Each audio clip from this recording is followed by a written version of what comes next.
Hello, Westwood Church. This is Pastor Scott on my regular Tuesday update. Today, actually coming to you from the basement of our home.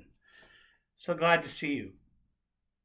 Our staff has been working through a book by Eugene Peterson. It's called As Kingfishers Catch Fire. And today's chapter was on the declaration by Peter that Jesus is the Christ or the Messiah. It's from the Gospel of Mark, chapter 8. And to me, this is a pivotal point in the Gospels because this is where it all starts to click for the disciples. Up until now, Jesus had been a great rabbi, a miracle worker, an astounding figure, but then to say, no, you're more than that. You are God among us. Well, that's a whole different thing. It's here that the church begins to exist. It's here that the mission of the church, the central proclamation of the church is planted. And the story reminded me that the more things change, the more they stay the same. Because a lot has changed since Peter made that declaration, for sure. But a lot has changed just in the past 2 months, feels like 6 years, right? A lot has changed, but a lot has stayed the same. The proclamation that Jesus is God, Savior, Lord of all, it's still our central message. Now, we have to get that message out in different ways, and probably we always will. We don't change the message, we just change the venue, right? So I'm about to talk about some more change. But as I do that, never forget, the sea may be rolling, but Jesus is still able to walk across it, and he invites us out of the boat to walk with him, just like he did Peter. So, change. Well, as you probably know, the governor has issued new health directives that allow churches to begin on-campus worship again in a limited sort of a way. So the question naturally follows, well, what about Westwood? When will we resume worshiping side by side again? And here's the answer to that question, I think. It's a plan that's been approved by our leadership. It's our intention to slowly and gradually begin to move in the direction of on-campus worship. But to do that in a way that is responsible and not hasty. So, let me tell you what's happening over the next month or so, week by week. This Sunday, which is May 10th, happy early Mother's Day to all your moms, by the way. We're going to do at-home worship just the way we have been doing it for the past month or so, in the exact same way. And same, by the way, will be true of the next Sunday after that, May 17th. But then, the 2 Sundays that follow that, which would be May 24 and May 31, we're going to be doing live stream of our on-campus worship service, but we're not going to open our campus quite yet. See, we believe that live streaming is going to be a part of our future for a very, very long time, but we've had to get up to speed on that very quickly. So we need 2 Sundays to try it, to sort of work out the kinks.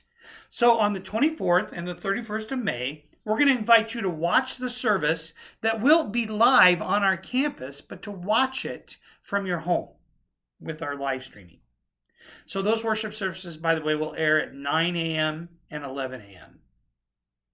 Which, of course, brings us to the first Sunday of June, June 7th, and then the Sundays of June that follow that.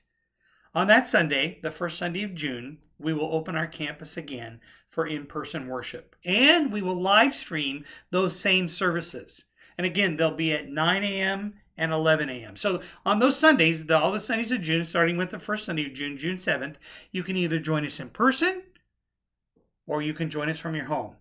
But just a few caveats about on-campus in-person worship. First of all, we're obviously going to obey the health directive from our governor's office. So family groups are going to need to sit 6 feet apart, both vertically and horizontally. And we're going to accomplish that by blocking off a significant amount of chairs in our worship center. You'll see that when you come. We aren't allowed to offer any child care at all. That includes nursery. Now, just want to be really clear about this. We want all of our families to worship together on those Sundays of June, all the time really, but on those Sundays of June especially. But if you have a restless little one and you're uncomfortable about that, I doubt I'll be uncomfortable, but if you are, We're going to open up our entire gathering space as something that we're calling the family zone. The worship services will be broadcast in there, both sound and video.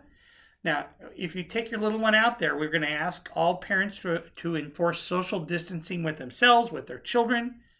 And we're going to ask folks who aren't shepherding children to sort of stay out of that area.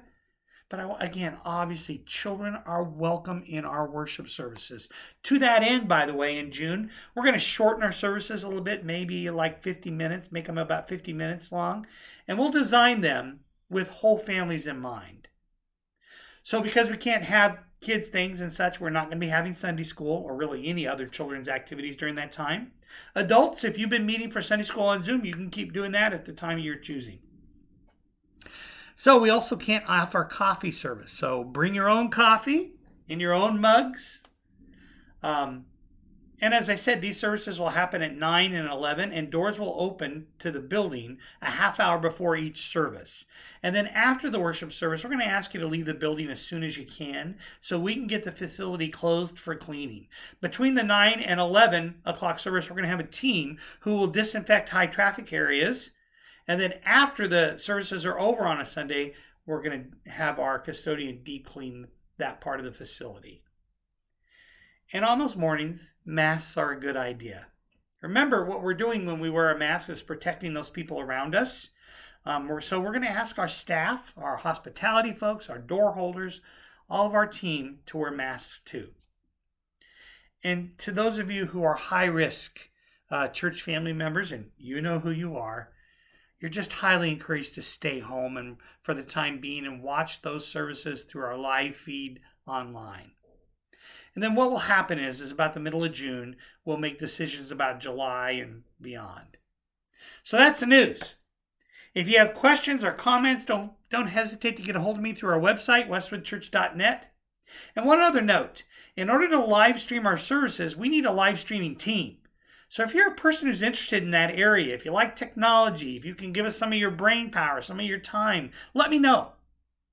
Scott at westwoodchurch.net, because we'd like to put you in touch with our live streaming team leader and then help you be part of that live streaming team. We really need you to help us out. We need you, technology types, now more than ever.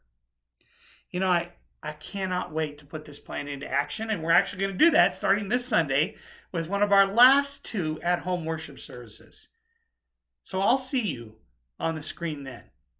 Blessings, my friends.